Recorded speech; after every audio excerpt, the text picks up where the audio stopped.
8,000 years ago, the old empire was gone, but the prison system in our solar system was still running autonomously. The domain deployed a specialized battalion to shut it down. 3,000 officers and engineers built a base high in the Himalayas. The mountains kept them out of sight. Their mission was not to interfere with humans. Their mission was to free them. They spent months mapping the solar system. They identified the processing stations, scanning equipment, and old empire technology that was hidden for years. The officers finally had a plan to take the system down. Then they were detected. The automated defenses didn't see them as citizens of the domain. They were seen as escaped inmates. All 3,000 were captured and processed. They were wiped, reprogrammed, then loaded into human bodies. The officers were sent into the general population. The domain called them the Lost Battalion, and they are still here walking among us with no idea who they really are. Matilda was one of the captured officers. Her ability to communicate telepathically wasn't just random talent. It was training that bled through the amnesia. Training that bled through? So she's like Jason Bourne. But instead of karate, she got vibes? Telepathy. Potato. Her instinct to approach the alien with compassion, her sense of something familiar, her knowledge that Errol wasn't a threat, these were echoes of her former life. The domain searched for the Lost Battalion for thousands of years, using equipment to detect spiritual energy. But centuries of reincarnation scattered that energy across billions of lifetimes. Identification was almost impossible. Matilda was the breakthrough. Through her contact with Errol, she started recovering memories of her original identity. She saw images of spacecraft. She understood technology she couldn't explain in English. She recognized the techniques the prison used to keep her asleep. For the first time in 8,000 years, a captured domain officer knew who she really was. But that created a problem, because now the military knew it too. Over 6 weeks, Matilda and Errol rebuilt something the prison had destroyed 8,000 years ago, a connection between two domain officers. But Errol shared knowledge that put them both at risk. The military recorded every word Matilda said, but what they couldn't record was the telepathy itself, the communication that happened before Matilda spoke out loud. The stenographer got what Matilda chose to share. The rest was invisible. That arrangement worked as long as the military trusted Matilda. Eventually, that trust ran out. On August 12th, they separated Matilda from Errol.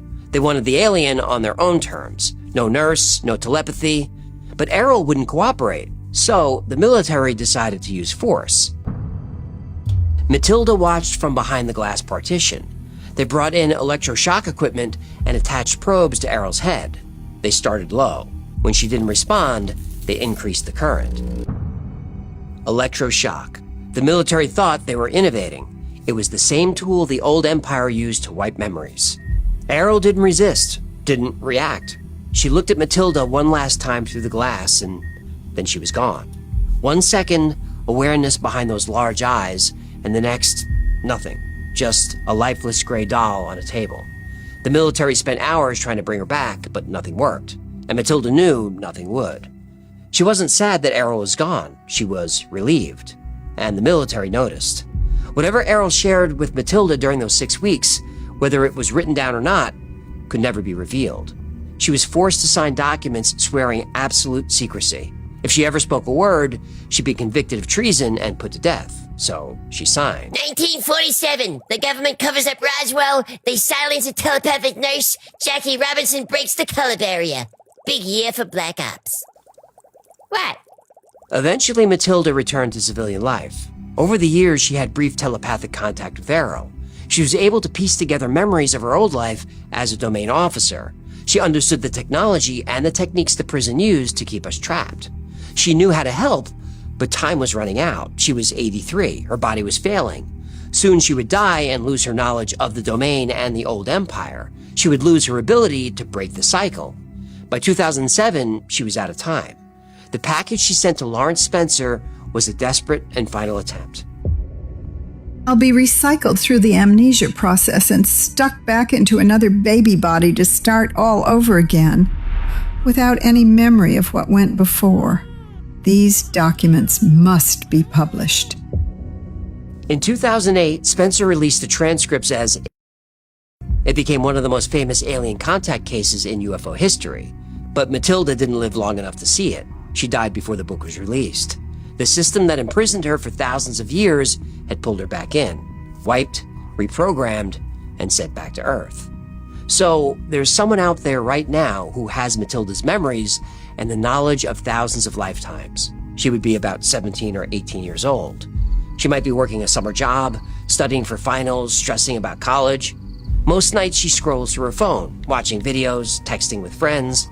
But on those rare quiet nights, I bet she has a strange feeling that she's part of something bigger, that she's important, that she has a purpose that she can't explain. She has no idea that somewhere buried deep in her consciousness, underneath the homework and the drama and the phone that never stops, she has the knowledge to save the world.